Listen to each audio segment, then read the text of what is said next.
আমরা কোরআন দিয়ে আজকে কোরআনের পরিচয় নিব। কোরআনকে জিজ্ঞেস করবো যে কোরআন তুমি তোমার পরিচয় দাও। আমরা কিছু প্রশ্ন করব, দেখবেন কোরআন অবলীলায় উত্তর দিয়ে দিচ্ছে। তো শুরুতে একটা কথা বলে রাখা ভালো, আমরা কিন্তু কোরআনকে আমাদের বাংলাদেশে কোরআন শরীফ বলি। কি বলি?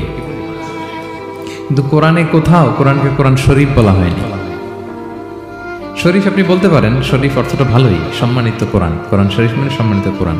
তো আল্লাহ তাআলা কোরআনকে কোরআন শরীফ কোথাও বলেননি। আল্লাহ তাআলা কোরআনকে কোথাও বলেছেন কোরআনে মাজিদ, বাল হুয়া কুরআনুন মাজিদুন ফি লাওহিম মাহফুজ। আমি লাওহে মাহফুজে এই কোরআনে মাজিদকে রেখেছি। লাওহে মাহফুজ 7 আকাশের উপরে। তুলুহু মা বাইনাস সামাই ওয়াল আরদ, আকাশ জমিন যত লম্বা লাওহে মাহফুজ ঠিক তত লম্বা। ওয়া আরদুহু মা বাইনাল মাশরিকি ইলাল মাগরিব, পৃথিবীর প্রাচ্য থেকে পাশ্চাত্য যত দূর, লাওহে মাহফুজ প্রশস্ততার দিক থেকে ঠিক তত দূর। ওহু মিন দুররাতিন বাইদা, সাদা ঝকঝকে ডায়মন্ড দিয়ে আল্লাহ লাওহে মাহফুজকে তৈরি করেছেন। এটা হচ্ছে কোরআনের বাড়ি 7 আকাশের উপরে। তা আল্লাহ বলেছেন বাল হুয়া কুরআনুম মাজিদ, কোরআনে মাজিদ বলছেন আল্লাহ, কোরআন শরীফ বলেন নাই। আরেক আয়াতে আল্লাহ তাআলা বলেছেন ইয়াসিন, তারপরে কি ওয়াল কুরআনিল হাকিম। তাহলে আরেক আয়াতে কোরআনে হাকিম বলেছেন, প্রজ্ঞাময় কোরআন, কোরআন শরীফ বলেন নাই।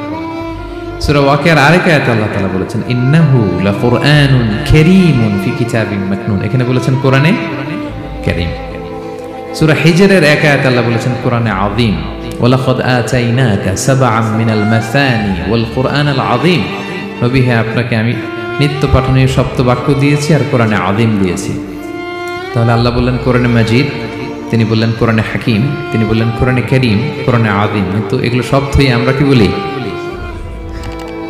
কোরআন শরীফ বলতে পারেন, অর্থ ভালোই, কিন্তু কোরআনে নাই, আল্লাহ তাআলা বলে নাই। আসুন কোরআন শরীফ বলার পাশাপাশি আমরা কোরআনে কারীম, কোরআনে মাজিদ এগুলো বলতে অভ্যস্ত হই, কারণ এভাবেই কোরআনকে পরিচয় দিয়েছেন আল্লাহ তাআলা। পারা যাবে তো ইনশাআল্লাহ? শুধু কোরআনই কোরআনের নাম নয়, এছাড়াও কোরআনের আরো অনেক নাম কোরআনে খুঁজে পাওয়া যায়। যেমন কোরআনের একটা নাম হচ্ছে আল কিতাব। কোরআনের একটা নাম কি? আল্লাহ তাআলা বলছেন মা ফাররাতনা ফিল কিতাবি মিন শাই, এই কিতাব, এই কোরআনে আমি কোনো কিছু বাকি রাখি নাই, সব বলে দিয়েছি। সব, ব্যক্তি জীবনে, পরিবারে, সমাজে, রাষ্ট্রে, রান্নাঘর থেকে শুরু করে বঙ্গভবন পর্যন্ত, কাঁথা সেলাই থেকে শুরু করে মহাকাশ পর্যন্ত সব আল্লাহ কোরআনে বলে দিয়েছে, কিছু বাকি রাখি নাই। তাহলে কোরআনের একটা নাম আল কিতাব, একটা নাম কি?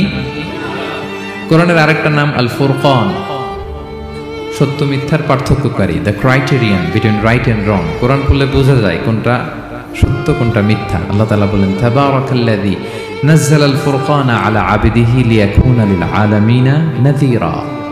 আমি কোরআনকে ফুরকান বানিয়ে পাঠিয়েছি যাতে করে বিশ্বনবী মানুষকে সতর্ক করতে পারেন। তাহলে একটা পেলাম কোরআনের নাম আল কিতাব, এরপরে দ্বিতীয়টা পেলাম আল ফুরকান।